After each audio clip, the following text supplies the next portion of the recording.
alignment classes, I always start with the bandhas, and I would like to share that with you now.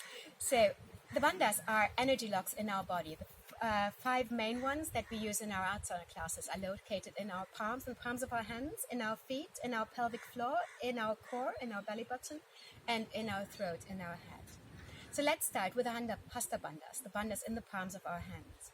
When we ground in all positions on all fours, we always want to ground through the base of our index fingers. Our middle fingers are always looking straight forward, and we try to make an L shape with our middle fingers and our thumbs, grounding through the mat. So if I bring my hands onto the mat here, moving the bolster gently out of the way, you ground through the tips of your fingers, like this, you can see it better.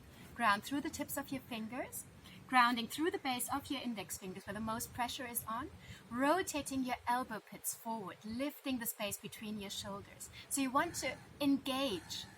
There's a lovely way of thinking of lifting energy up through your arms all the way into your shoulder blades. And if you come up into downward facing dog here, you see if I'm just resting my weight in my hands, my shoulder blades are together.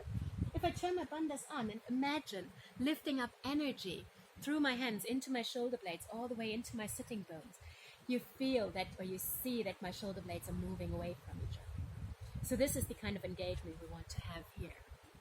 Another way of explaining it is imagining opening really, really tightly stuck jam jars. So underneath the palms of your hands, you place your hands on the mat. You can really dig your fingertips into the mat, and you imagine opening jam jars with your hands, rotating your elbow pits forward, feeling that your shoulders engage, that your shoulder girdle is active, that your shoulder blades move away from each other.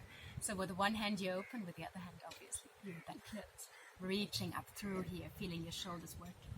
So those are your hasta bandhas, the bandhas in the palms of your hands. Then you've got the same bandhas in the soles of your feet. In yoga, our feet have 4 corners. So you've got the base of your big toe, the base of your little toe, and then the 2 sides of your heels. There's a lot of sunset going on here, if you can see me. So you ground your feet through those 4 corners, and then you've got the arch of your foot, which is already, again, shaped like a suction cup, and you want to lift up energy through the arches of your feet, imagining pulling those 4 corners of your feet together, shortening your foot. So pulling the base of your big toe, the base of your little toe, and the 2 sides of your heels towards each other, lifting the arch of your foot, engaging the connective tissue, the muscles in your feet, lifting up energy from the ground. You don't want to rest on your feet either, just like you don't want to rest on your hands in downward facing dogs. In all standing asanas, you want to lift energy from the earth up through your body. In Ayurveda, it's a big thing about walking barefoot and absorbing energy from the ground. That's what you do in your yoga class as well, lifting energy up through your body, through your chakras. And then we come to the more known bandhas. Your mula bandha, your uddiyana bandha, your jaladhara bandha. Mula bandha is like the keyboard, the thing about yoga. It's your pelvic floor. If you sit on a bolster, you can feel your sitting bones on the bolster. And once you've grounded here, see if you can pull those sitting bones in towards each other. Engaging the sides of your glutes and feeling the sitting bones moving closer. Sometimes it takes a little bit of time to adjust to that, to feel into the sensation, because it's not a part of our body we're usually very connected to. Then think about pulling your pubic bone towards your tailbone.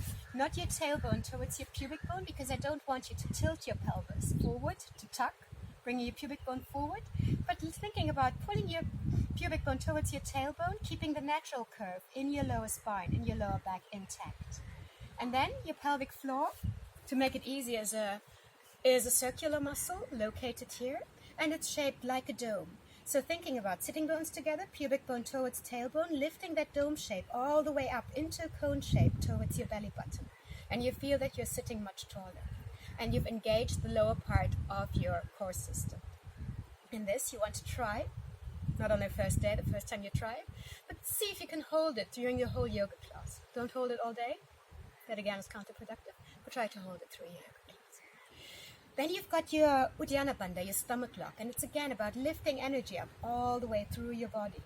So from your mula bandha, you engage pelvic floor, sitting bones together, pubic bone, tailbone, dome shape into cone shape, lifting up. You want to think about putting on a very tight jacket, closing the zipper from your pubic bone all the way up to the base of your ribs, gently hugging your belly button inwards and upwards. And when you do that, Don't think about Pilates and bringing your belly button in towards your spine, because then again, you you lose the curve in your lower back. So think about more engaging your pelvic floor, mula bandha on, sitting bones, pubic bone, tailbone, dome shape, cone shape, closing the very tight jacket, hugging your belly button upwards, creating space underneath your ribs. Good. So those are the two lower bandhas in your spine. The last one is Jaladhara bandha, your chin lock. Actually staying on this side, I can show you better. What happens in our everyday life, we most often sit like this. We've got a phone in our hands, we read, we type. So our spine is rounded and our ears are never on top of our shoulders, but always in front of them. Jaladhara is the bandha that reminds us of pulling our ears back to where they belong, above our shoulders. So if you think about mula bandha, sitting bones, pubic bone, tailbone, dome shape, cone shape, closing that very tight jacket, and then you think about someone pulling your ponytail backwards and upwards, and then aligning your ears on top of your shoulders, on top of your hips, and when you're standing with your knees and your heels. And you feel that your whole body is all the way extended and you're sitting all the way tall. So this is the kind of alignment you want to keep throughout your yoga class. The engagement from the soles of your feet, through your pelvic floor, through your belly button, into your chin lock, gently pulling the back of your head backwards and upwards so your chin comes into an automatic tilt. I hope that made sense. If you want to learn more, I'm going to explain how to use those bandhas in the next videos, going through a round of sun salutations. I hope I see you there. Thank you.